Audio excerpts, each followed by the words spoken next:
And welcome everybody to another episode of our AdSkills Pro podcast, where we talk to media buyers literally all around the world.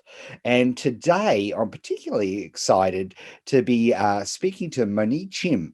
Now, Mony, talk about around the world. I'm in Mony Ponds in Melbourne in Australia. He's in Lisbon, Portugal, and I can't wait to talk to him about his media buyer journey. Hey, Mony, welcome to the podcast. It's a thrill to have you here. Hi, Ed. I'm so happy to be here. It's an honor. Very good. Hey, like we start off with a lot of people, I always love to understand people's backgrounds because, as we often say around here, nobody ever grew up wanting to be a media buyer because it really didn't exist when anybody was growing up. So what did you sort of start off doing, Mony? What was your journey before media buying? So in my 20s, I was very into math and automotive safety. So I decided I wanted to become a mechanical engineer. Yeah. So basically, I would spend my days creating numerical models of structures, work with design teams, run a bunch of very complicated calculations, then produce reports. It was not too bad. It was kind of interesting science-based job in which I worked with lots of smart people. But the problem was that I was very attracted to sales, marketing, and psychology. And you don't use tons of sales tactics when all you do is crashing numerical models of cars against walls, Oh, that's fantastic. So that's really interesting. So you've got this sort of very hardcore mechanical engineering career where you're literally designing mathematical models and using physics to figure out what happens when a car crashes through to media buying. So how did that transition start to happen? Well, one day a friend of mine made me read The 4-Hour Workweek by Tim Ferriss. Yeah. Yeah, a book that many people have read. And he was like, okay, Mony, what if I told you that you could create an online business that allows you to travel around the world while making good money? Yep. And I was like, wow, that's amazing. And once I got the idea, I could not forget about it, Yep. So I started learning about, blogging, about social media, SEO. Yep. But in the same time, I was like terrified of jumping into the unknown and, potentially failing because my day job was well paid and kind of fun.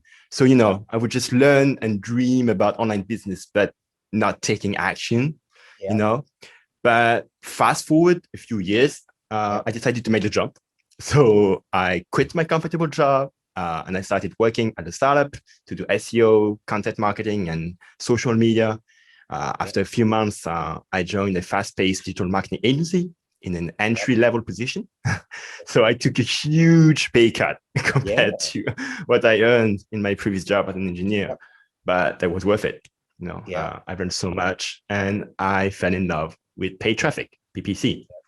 And at one point, so you went to and you worked for somebody else, and you took literally a junior media buying position with an agency, and learnt the tools of the trade. Now, I reckon there's probably a lot from your mechanical engineering background that has actually helped you enormously in making that transition. What are some of the things that you've bought from that? Yeah, I think that being trained and working for 5 years as an engineer helped me to learn how to analyze and optimize any system by using tons of data and really trusting the data to make decisions based on fact rather than emotions. So obviously, this is not the only thing that you need to become a successful media buyer, but I think it's one foundational skill that if you don't have it, it's just not going to work. Yeah. So you started working in the agency as a junior. And tell us what happened next. Well, at one point I was like, okay, I want to create my own agency. I want to do my own thing, to become location independent. So, well, I created my own thing and I got started with one client that was a gym. Like the guy wanted some leads. And I was like, okay, just give me 100 euros of ad spend Yeah. and you will give me a video testimonial if you're happy. And Yeah. actually, they got flooded with leads, and the return on ad spend was 15x. And I was like, okay, Mony, no more leads. Just stop the campaigns. Yeah, It was really you were very funny. successful.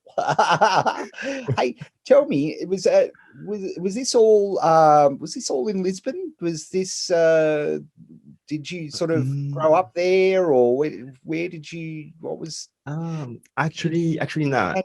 No, yeah, I was born in France, in a Yep. very small town in the center Yes.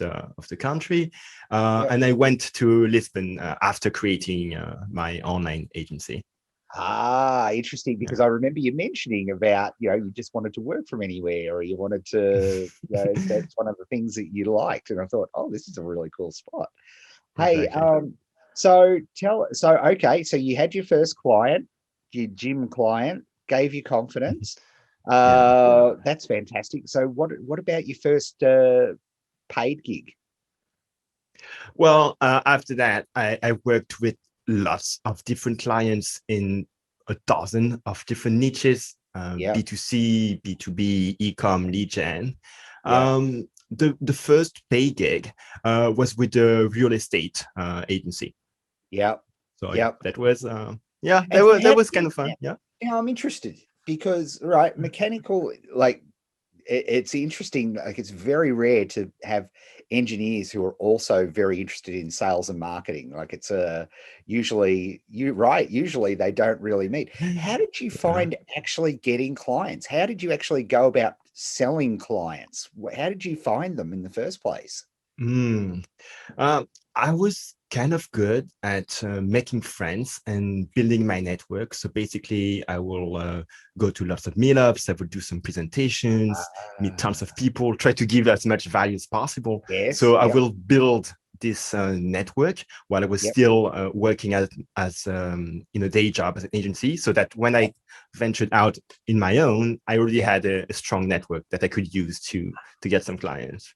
Yeah, it's a fantastic way of doing it. There are so even now in these COVID times, online meetups of various business groups and they're just business groups. Like all those meetings haven't gone away; they've just gone online. So being able to go Exactly. along and virtually network is a great, is something that a lot more people should be doing. Yeah, So absolutely. did you end up um so you worked with literally anybody in your network. Hmm.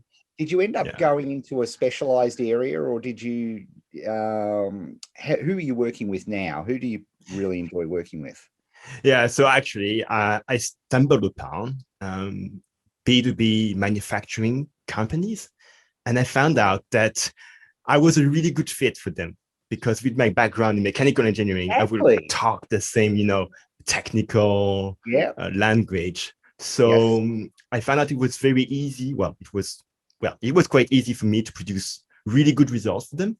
Yes. So I decided to specialize in this space. But there Yeah. is a very interesting thing about this space is that they tend not to know that much about digital marketing and all of that. So very often they just call me and say, "Hey, Mony, we need some Facebook ads, some Google ads, some LinkedIn ads. Just get us some traffic." And I'm like, "Okay, whoa, guys, let's slow down. Digital marketing, it's not a magic ballot in which you just put $1 in and get magically $10 out. Yeah. It's a whole hyper personalized system that you need to plan, that you need to build, and that you need to optimize. Yeah. There's a whole machine that you need to build, and it takes time. It's that magic. Yeah. Yeah, yeah. And so for B2B, like everybody needs ads, right? This is part of Mm-hmm. something that we say all the time in Pro League. And often people look at their, when we talk about developing up a Dream 100, we talk about, and I think a lot of people look at, front facing consumer style agencies. And some of the biggest agencies with the biggest clients I know are actually these B2B businesses, be it in Mm-hmm. biomedicine or be it in your case, mechanical engineer, no, sorry, engineer manufacturing and so on, where Mm-hmm. they're having to work with. Is there anything that you find is different working with those organizations compared to the more consumer facing organizations, say an e-com firm or something like that? Yeah, there are several differences. One big difference is that very often the products that they sell are highly complex. So Mm, very often you end up on their website and you have no idea what they're doing. You have no idea for who they're working.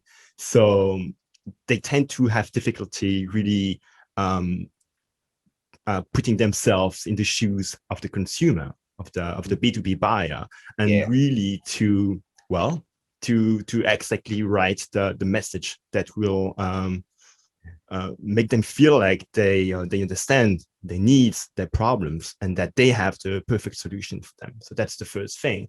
The Yes. second thing is that the audience sizes are fairly small as well, Yep. which makes it little more difficult in terms of scaling the campaigns.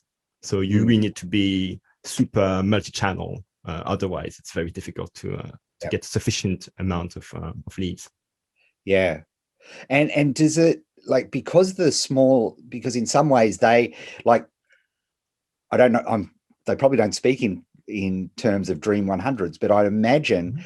they have very specific people that they want to be working with. They want to be able to sell their widget, the thing that they're building, to.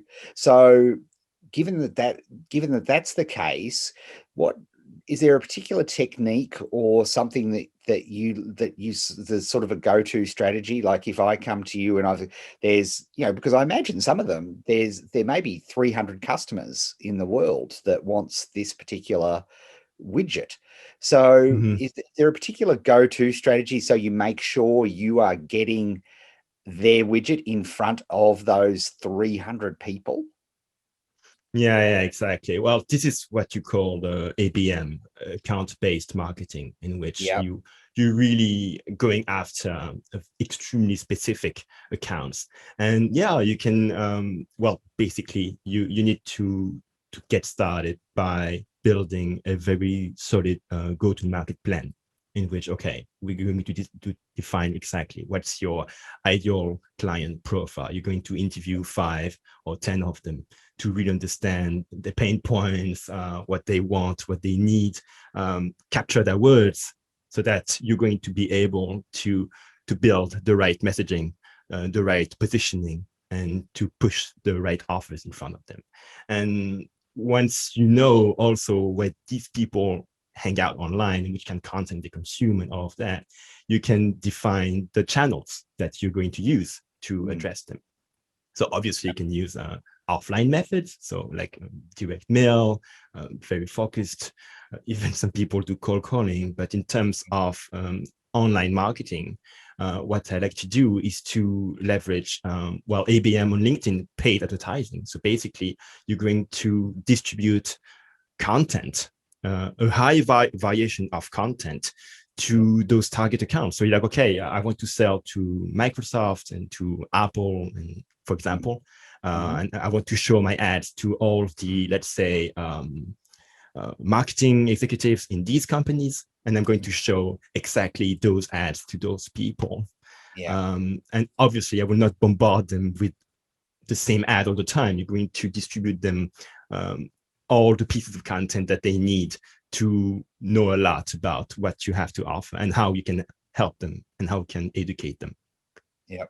And I imagine, like, the the cost per the cost per lead, or just literally the literally the cost per action in those sort of campaigns is typically relatively high. Is that like, because you mentioned LinkedIn, for example, which a lot of people are very wary of when, of course, when they go to marketing. But is that something that they expect because of the value of getting one of these leads? Is that how it sort of works with B2B? Yeah, absolutely. I tell it to my clients that they need to expect higher cost per click and higher cost per lead, but Yeah, also on the other end, you get less volume, but you have higher quality. So at the end of yeah, the day, more of these leads are going to convert. So yeah. it's Yep. pretty good to balance LinkedIn with Facebook. Have you working with LinkedIn, Mhm. right? How is there anything is there any particular uh, techniques or methods that you use with LinkedIn? Because as I say, the reputation with LinkedIn is that they gouge when it comes to, don't they? Yeah, I think that's the technical term. If you're not careful and you do not know what you're doing, your cost per leads will be through the roof. Have you got some advice or some tips for people working with LinkedIn paid ads in terms of maybe the way you test campaigns and start campaigns? I'd love to. I think that'd be something people would be very interested in. All right. Yeah. Well, I've learned most of what I know about LinkedIn marketing with AdSkills. I actually took the LinkedIn advertising course.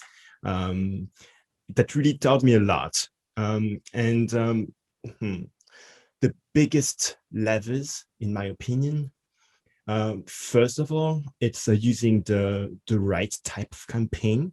Like I found out that using sponsored ads, like the ads that get into the feed directly, Yes. tend to work really well. I really enjoy using video ads. They tend to work better for my clients rather than just a banner. Yeah. But obviously, like it also you have to test things for yourself. I'm just saying those things, but then after Yes. that, you need to test. Otherwise, you're just guessing. Yeah. Um, to me, what's really important with LinkedIn is that basically, yeah, the right creative. It has to be extremely focused. Like you need to grab obviously the attention of the people, and well, just like in all other ad networks. But Yeah. the problem with LinkedIn is that, for example, if you compare with Facebook, you don't have like tons of space. You get like about 650 characters. So you really need to summarize Yes. your points into the ad. And Yeah. then, well, after the click, since the clicks are so expensive, you really need to make sure that your landing page is really dialed in, because otherwise you're just going to lose tons of money. Yeah. Yeah. So Yeah. Yeah. yeah, Yeah. yeah, Yep. and then you get these little acts, like using anti LinkedIn colors on your ad. Like Mhm. don't use blue or gray in your ads, because otherwise they're going to blend in with the LinkedIn ads Yes. interface. And then obviously, in terms of your targeting, well, make sure you don't target broadly. Like LinkedIn targeting capacity is just amazing. So you need to be able to be like, okay, my target buyer is working in the company with more than 10,000 people in the automotive space. And this guy or this girl is a CMO or chief of sales. And Yep. you need to put that into your targeting, because otherwise you're Yeah. going to show your ad to everyone. Yeah, yeah, that's right. It really is the ultimate in sort of sniper-based advertising in terms of spread-based advertising. And if you're Yeah. working with particularly with corporates, how do you did you find it difficult to get creative ideas across? Because the other thing of working with corporates, do you tend to be working with one person, or do you tend to be working with a team, marketing teams, or how do you Mhm. how do you how do you find that part of working with B2B?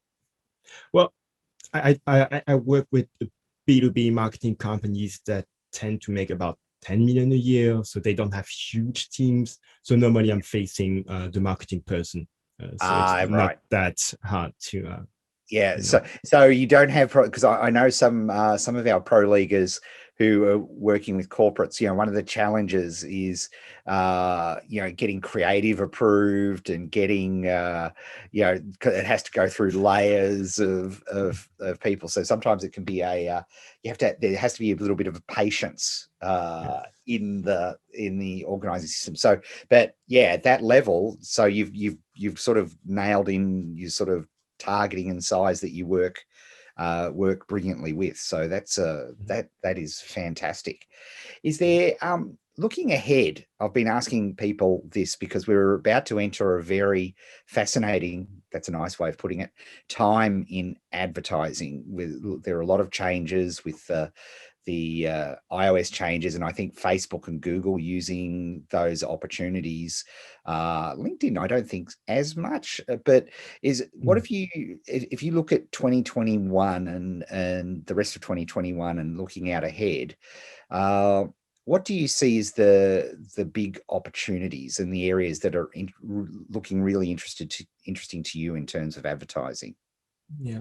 Well, I'm pretty sure that tracking will become more and more and more difficult. So we're going to have less and less access to data, which means that we're going to rely less on the power of the algorithms and more on our marketing and sales IQ. So I think that the ones who are going to win, those people who we respect the fundamentals in terms of understanding your audience, talking to them, speaking their language, and showing them the content that they need to progress. To progress in the funnel. Yeah. No, that's music to this old copywriter's ears. I'm getting a little bit teary at the moment.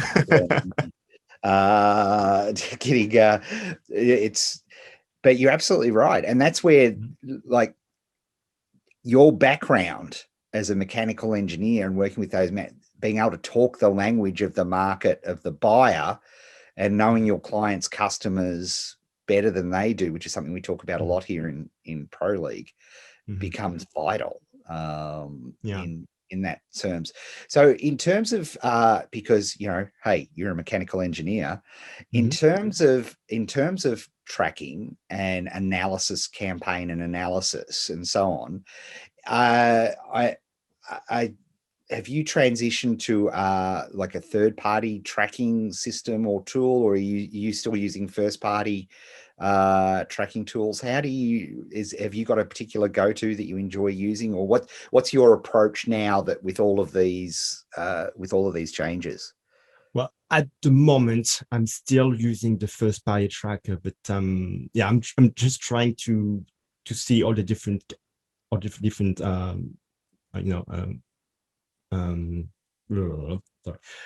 No, that's all right. All the different options. I'm trying to check all the different options. I've seen that companies like Hyros and Secmetrics, they do some interesting stuff, but I haven't tested those solutions yet.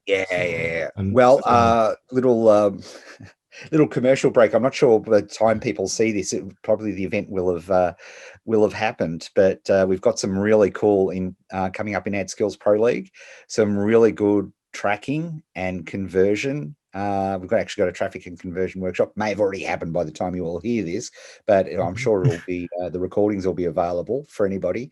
But it's I think that's a huge part of like looking at 2021 and looking at those third-party tools. And we were talking about it internally, and we say it's like going back to the old day. It's like when Justin and I first started out our careers, where we would have two separate landing pages with two separate URLs, and we'd send traffic.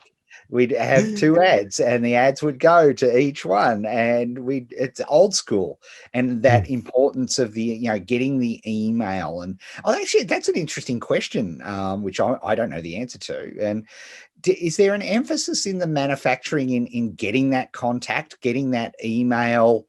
Is that an important part of a campaign for a B2B sort of manufacturing sector campaign, so that they can take the conversations offline? Or is it more about getting the material out about the widget in a way that makes it attractive to the potential buyer? There are two approaches that I like to use personally. I like to get the buyers to reach out to the sales team directly. I try to distribute them through paid channels, as much content as they need, so that they're like, oh my God, I really need to buy this. So I'm going to click to the button, talk to sales. Yes. So that's one thing I like to do very much, because then the Yep. leads are extremely high quality. Yeah. And I also use like the more like aggressive direct response approach, in which it's like, okay, if you want more information about this, if you want to download this white paper, like, yeah, put your information here, and the Yep. sales team is going to call you. And Yep. very often, when my clients, they like to have the phone call. They like to have the phone number of the person that they can call them Yeah. directly on the phone. Kind But of getting old them to put school. their hand, because you're right, they could cold call them, right? They know who they are. They could cold call them, but it makes a heck of a lot more sense to have a warm lead that Mhm. knows the material, knows the, oh wow, this new widget does whatever the widget does Yeah. 20 times faster, and it's more Yeah. environmentally acceptable, and help you with your carbon credits and blah blah, whatever it is. Yeah. Having that information, them ringing you up, is a big difference as well. Mm. Hey, Mony Chhim, thank you so much for being part of Pro League. Mhm. Hey, I'm not sure how we rate in the manufacturing sector when it comes to people but if people want to reach out to you Mhm. and get in touch with you about your work in B2B marketing, what's the best way for them to get in touch? Okay, so I'm doing a major rebranding with my website. So I'm just going to give you my LinkedIn profile so that you can just reach Nice. out. And Perfect. for those of you guys who speak French, I also have a podcast about B2B marketing in French. So Ah, fantastic! So just give us a French plug for your podcast. Tell us the name and where you find it and what it's about. Give it to us in French. Je m'appelle Ed. oui, alors si vous voulez tout savoir sur le marketing B2B, les sales B2B et la croissance B2B, écoutez mon podcast Marketing B2B disponible sur toutes les plateformes de podcast. See, it just sounds like it's super smart. It sounds like it's the most beautiful, intelligent podcast on marketing of all time. I can't wait for now. I know we have a lot of French media buyers, so there you go. Reach out, and because it's something that we forget. Obviously, here we try to be very universal, but languaging and so on is such an advantage Mhm. for I really wish I didn't ditch my year 7 French. It's I really there was a mistake not picking up another language early on, that's for sure. Hey, Mony, thank you very much. By the way, Yeah, all that Mony talked about, including links to his podcast, how to get in touch with him with his LinkedIn profile. If you're watching this on YouTube, it's in the description below. If you are listening on the podcast player, just whatever podcast player, check out the show notes, and there'll be clickable links in the show notes so you can reach out to Mony directly. Hey, Mony, thank you so much for being part of AdSkills Pro podcast. yeah, Ed, thank you so much. Thrilled. Yeah, thrilled to have you there. Thank you. We managed the time, so because Yeah, we're probably as far apart on the planet as you possibly can be. So absolutely. it was fantastic to speak with you, and it was a fascinating discussion. So thank you so much, and we'll speak to you all soon. Thank you so much. See you soon.